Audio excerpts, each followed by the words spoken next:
Mutton liver কারি বানানোর জন্য প্রথমে আলুগুলোকে ভেজে নিলাম, তারপর পেঁয়াজগুলোকে ভেজে ওর মধ্যে পেঁয়াজ বাটা, আদা বাটা, রসুন বাটা দিলাম।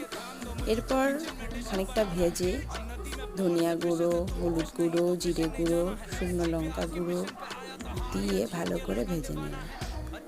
মশলাটা ভাজা হয়ে গেলে সামান্য একটু নুন দিয়ে দিলাম। এরপর গরম মশলা দিয়ে আরও কিছুক্ষণ কষিয়ে আলুগুলোকে দিয়ে দিলাম।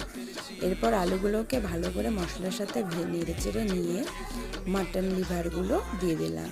এবার বেশ খানিকক্ষণ একটু কষিয়ে নিয়ে দেখে নিতে হবে মাটনগুলো সেদ্ধ হয়েছে কিনা। এরপর ভালো করে সেদ্ধ হয়ে গেলে ওটাকে ঢাকা দিয়ে রেখে দিলাম।